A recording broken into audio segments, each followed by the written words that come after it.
Welcome back, everyone. This is episode 4 of the Home of Houseplants podcast. And today, another special guest, my husband, John, who is the co-partner, helper with Home of Houseplants and all things biosecurity accreditation. John Absolon, welcome. Hi there, everybody. Excited to be here. We finally get to meet you, episode 4. John, we're here to talk about biosecurity accreditation, and in particular, ICA 29, which is the classification code that Biosecurity South Australia gives us for the permit we hold. That's right. We being Home of Houseplants, to chemically treat and process indoor plants that we either sell ourselves from Home of Houseplants or that clients send to us from third-party sellers. John, before we begin, I think we should just say that our discussion today is centrally and solely focused around indoor plants, and that's, of course, what we sell, what we know, the industry that we're in. So the quarantine discussion we are having today is based on that discrete subject matter because that's of relevance due to the fact that there are different categories of plants, namely I'm thinking in particular fruit and vegetables, which have different quarantine requirements. So if everyone can bear in mind that today's discussion is based on that classification only, we should be able to get the correct information out there to people who are listening. So John, biosecurity accreditation. Okay, so given that Home of Houseplants is based in Adelaide, we export plants out of Adelaide to other states, and most of our customers, are from other states. So Western Australia and Tasmania and Northern Territory have their own version of Biosecurity SA, and they have a bunch of requirements that must be met, or quarantine restrictions that plants must meet in order to be exported into those states.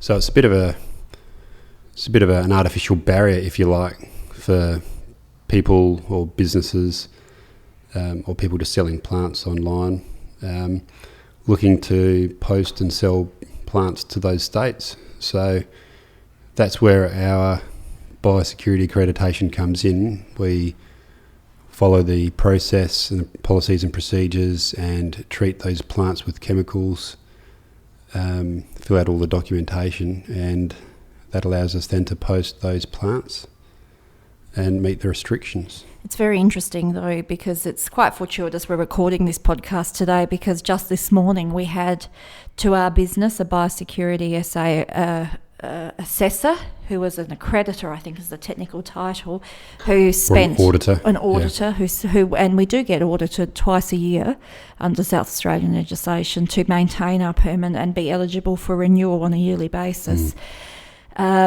Extensive documentation is required to be kept by us in terms of record keeping, and we're pleased to announce that we've received the tick of approval again and passed with flying colours. But just taking a step back, obviously biosecurity is very important because it protects and safeguards the respective industries and native fauna within each state and territory. And heavy penalties do apply if you are caught, and you can be prosecuted, but at the very basic level your plant will be confiscated and destroyed. But given we deal with indoor plants, and that's a wide category, we have the chemicals to be able to treat these plants, and they are a combination of insecticides and fungicides. Is that correct, John? Yeah, insecticides, fungicides, also chemicals that kill ants. They're the big ones.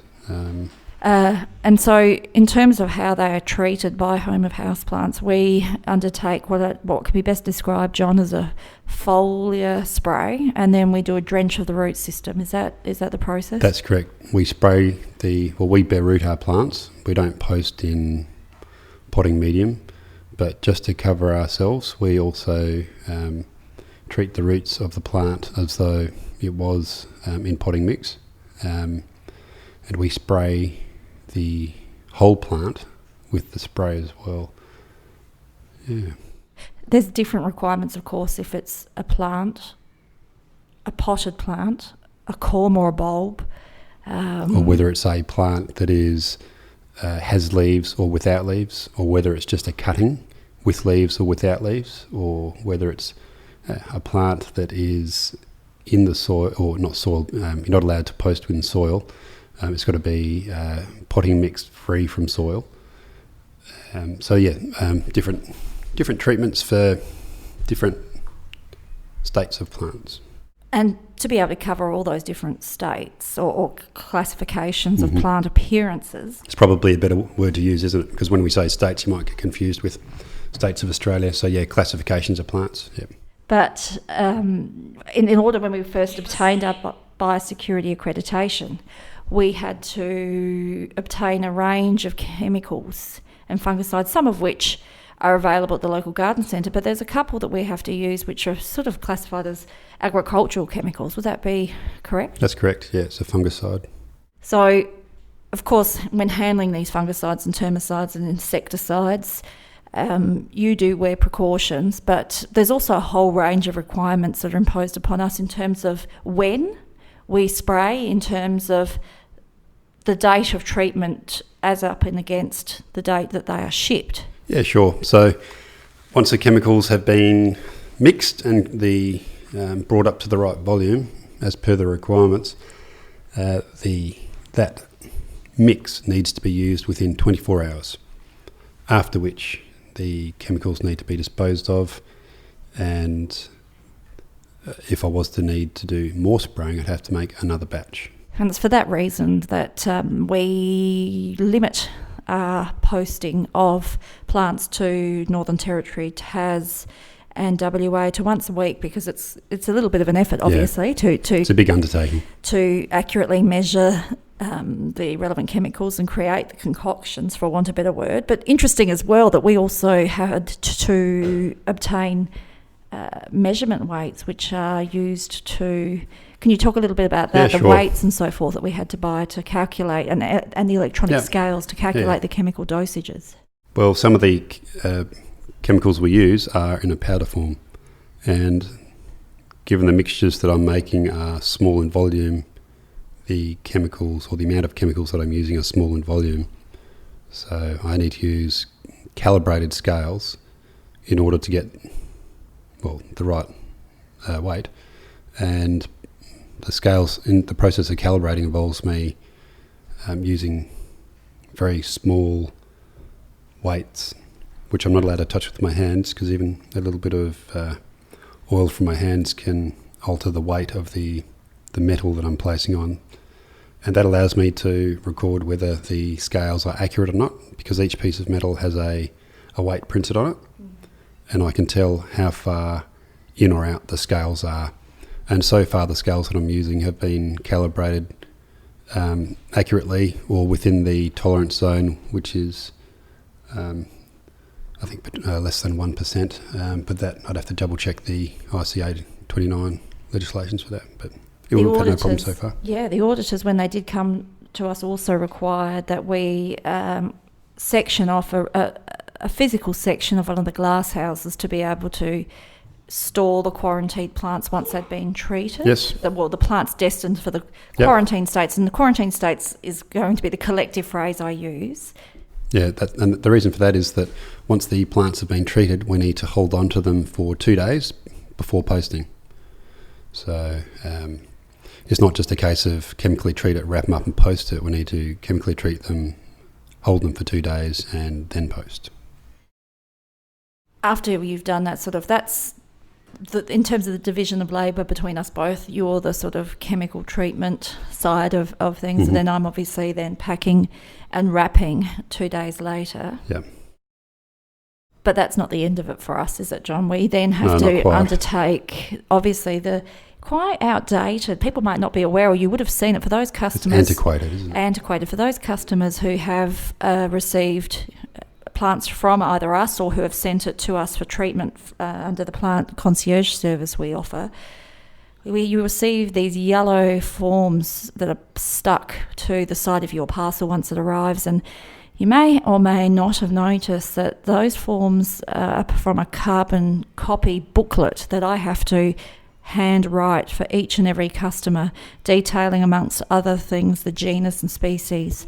And annexed to that form is then a chemical calculation chart that John separately produces. Going back to your genus and species, first of all, we need to double check that those genus and species are actually permitted into the various states, because each state has their own list of plants that are and aren't allowed.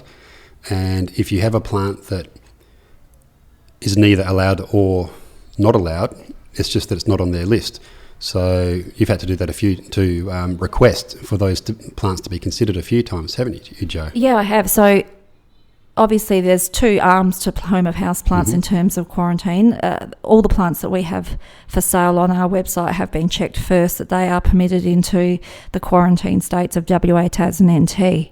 And where they're not, that should be expressly stated at the top of the product listing. But now that we've branched out into offering a plant concierge service, which once again means people from the quarantined states, specifically WA, Tas and NT, can send a plant they purchase from a third-party seller to us.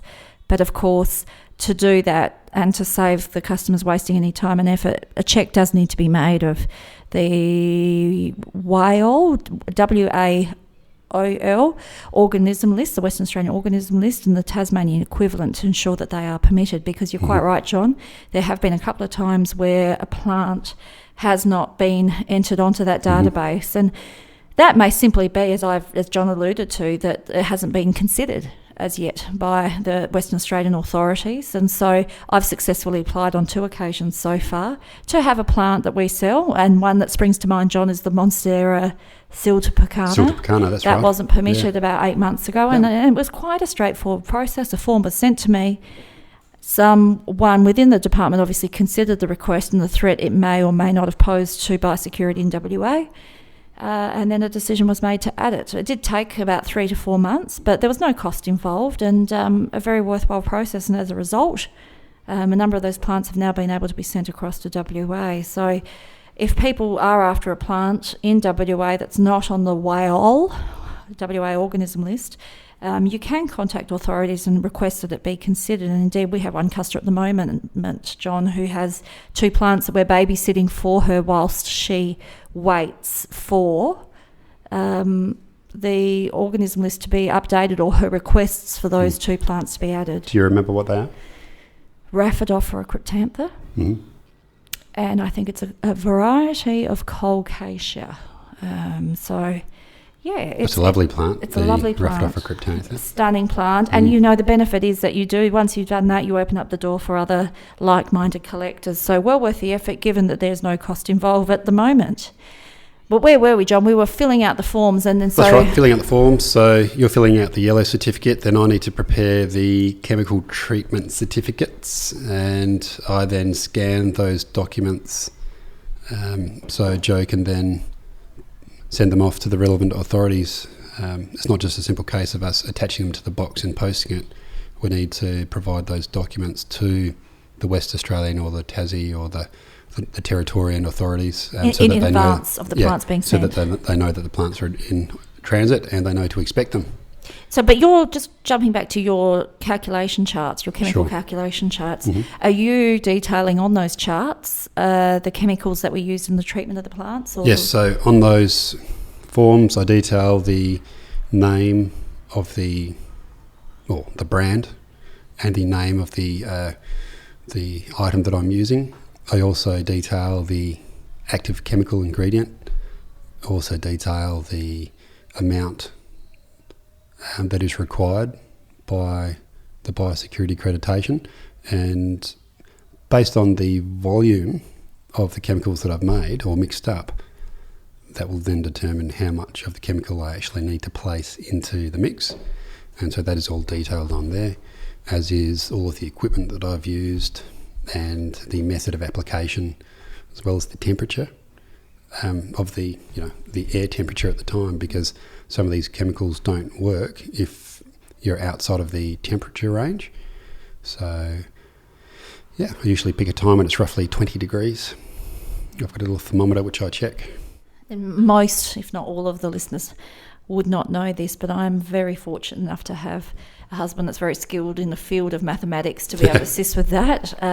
You're flattering me, but I'm a maths teacher, so John's I do have some skills. So my goodness, it's I'm married well, ladies and gentlemen. You know what though? The more maths you do, the more you realise just how little you know. And all it takes is to meet someone who has a higher understanding. Maybe they've done a master's or a PhD in mathematics, just to realise how little you know. Yes, well, you certainly know more than me in the field of mathematics. So I'm very grateful for your efforts there, John. As you alluded to, then we obviously have to also mark the packages with attention quarantine for those states, and of course affix the certificates, the yellow and the calculation charts to the outside of the parcel. And as John said, obviously email the authorities in advance to expect delivery of these items. And touch wood, John, I'd say we've sent now, those booklets that we have from Biosecurity SA, I think there's 100 certificates in each of those, the yellow carbon copy booklet. We're sort of onto booklet 3 now, so I think we're well over 200. Touch wood, and we're touching our dining room table as we speak. So far, no plants have been rejected, and I think there's a lot to be said about building a relationship with the authorities, in particularly WA, but I have had regular contact with Tasmania as well. Joe, maybe consider just talking about what actually happens when the plants arrive, because it's not just a case of it getting posted straight to the customer. No. It arrives, we post by air, yes. It arrives at the airport, and customs are waiting there to inspect. Well, it's not customs. Well, what is it? Biosecurity. There you go. So just talk about that little process, because yes. Tassie and WA have different costing structures. They sure do. So the different requirements in NT, WA and Tas. Yeah. So far, and we are in the early stages of 2019, and this can change at any point in time, but so far, NT and Tas don't charge customers for inspecting the plants when they arrive at the airport. And I think, as you alluded to before, there is a further step and a further inspection process that does take place in these states when plants arrive before the customer ultimately receives the plant. In NT and Tas, as I've alluded to, there is no further charge, but the residents of WA, they're charged a further $66 per 15 minutes that it takes. And of course, these amounts are subject to change. This is just the point in time that we're recording the podcast that these are the amounts they use. And so far, the feedback we've received from customers has been that most people, if not all, have only been in WA charged the $66, and that could be up to, I think we've sent at one point in time 10 or 12 plants in one box, John. Mm-hmm. So, they are fairly... Fairly quick at absolutely. Inspecting. Yeah. But that does hold up the process, and so it's very important that we have everything right from our end to be able to speed it up. And it's a cost borne by the customer. Yes, that's important that they need to pay before it gets posted. That's important to note. So we being Home of Houseplants do charge customers an additional fee of $10 per order for WA, Tas and NT, just to complete that spraying process and to do the chemical treatment and the paperwork. But in addition and separate to that, for WA residents, is the $66 fee that Biosecurity WA charges. You will have noticed, of course, then most customers in those states would see the quarantine inspection tape all over the parcel, which indicates it has been checked. And as we've alluded to again before, most people, if not all, I can't think of any orders over the 200 we've sent that have been rejected, John. That's right. Which is we're very proud of that record. Now, the next quick topic I wanted to discuss as well that's quarantine related is fire ants in Queensland. North Queensland. We recently went on a family holiday to Queensland and to far north Queensland, and electric ants or fire ants are a huge issue and something that customers need to be aware of. So what this means is that for customers who are using the plant concierge service, it's a real issue to make sure that the eBay seller, if you are buying via that means or from a private sale, is not in one of the many excluded zones of fire ants. So it's a real risk, and so we do ask customers to bear that in mind, because you can be prosecuted for transporting plants. And if we as a business receive a plant from the restricted zones, and there are many, John, I'm thinking, I just checked the website this morning, Kuranda, lots of areas of Cairns, Port Douglas, and southeast Queensland's affected too by restriction zones. So plants can't come out of there, and that's to protect the local area, to try to stop the spread of the ants where they are. They're a real problem. They live inside the soil, and it'd be very easy for them to be in the soil and you'll not know about it, then post it to another part of the country and them to set up a new colony there. And I'd recommend that people who are looking at blowing plants from Queensland do touch base with Biosecurity Queensland. I'm sure there's a range of officers that that'll can be help. Available on their website, wouldn't it? You'd be able to see which areas. I mean, it's not all areas, it's just some areas. Yes, yeah. And there are restrictions on movement, and even within those declared restriction zones, you can, I read on the website, obtain some kind of permit from the local biosecurity authorities to move plants, which I think would involve perhaps some kind of inspection, but something to bear in mind in any event, given that a lot of the plants we love on Home of Houseplants do come from that part of Australia. And I guess you've got to remember that, you know, people might be listening to this podcast in 5 years' time, yes.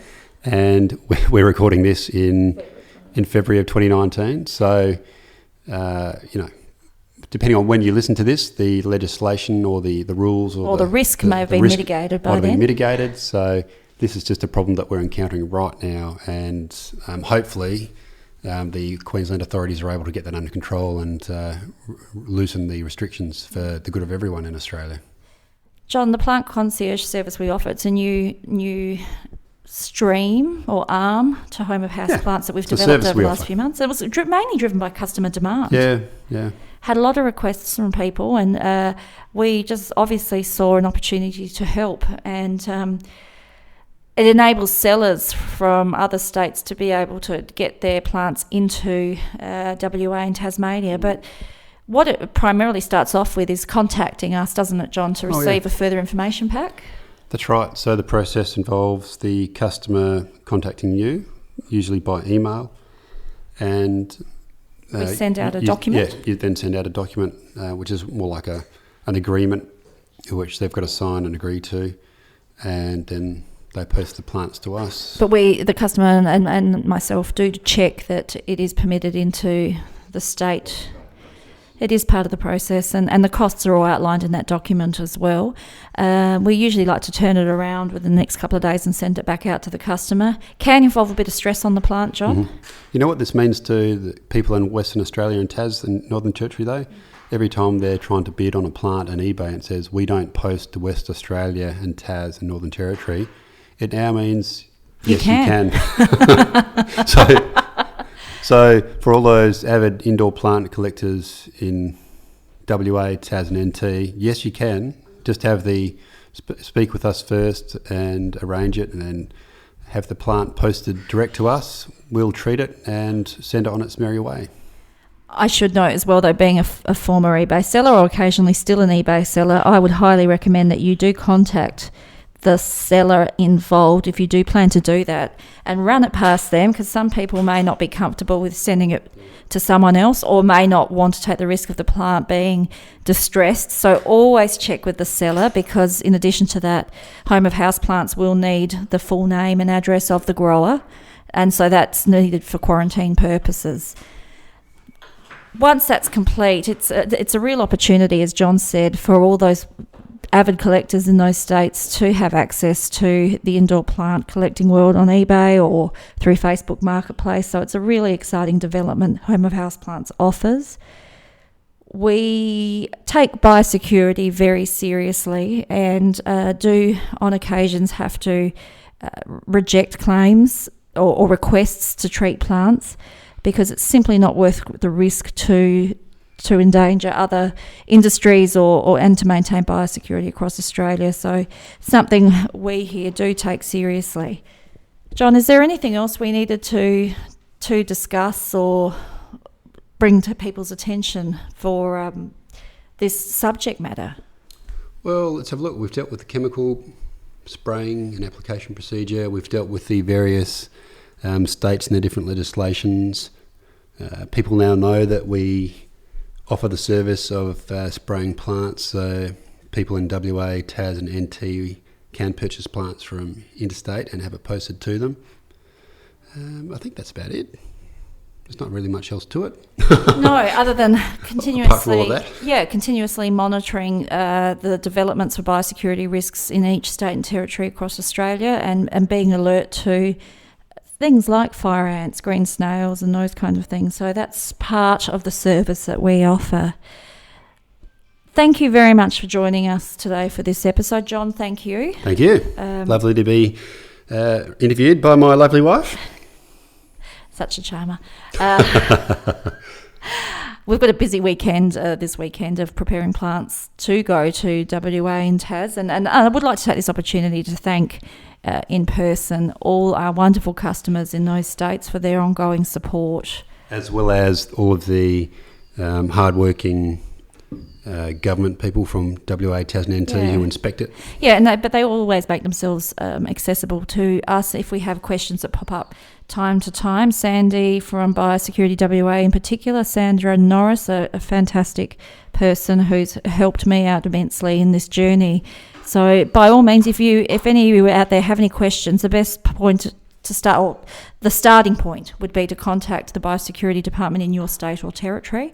Have a look at their website first. If you can't get the answers to your questions, send them an email or give them a phone call. And then another option after that is also contacting me direct at Home of Houseplants, and I'm sure I might be able to assist you in any way in relation to your quarantine inquiry.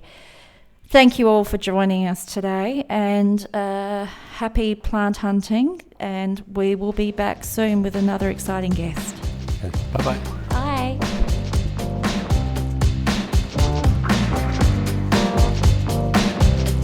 Thank you for listening to this episode of Home of Houseplants. I really do hope you enjoyed it. If you did, I would love for you to subscribe and leave a review, as it does help many others find the podcast, and in particular those that share the passion, the obsession that is growing indoor plants. I would like to give a shout out to Music Bed for the fabulous cool beats that you've heard during the course of this podcast and throughout the episodes. Home of Houseplants has a licensing agreement with musicbed.com to support the artists, both emerging and established. If you do wish to contact me, please do so via Instagram at Home of Houseplants, or via my email address, which you can easily find on the website, homeofhouseplants.com.au. Please enjoy the week, the day, your evening, whatever time you are listening to this podcast. And I look forward for you to join me on the next episode, whenever that will be in the future. Bye, guys.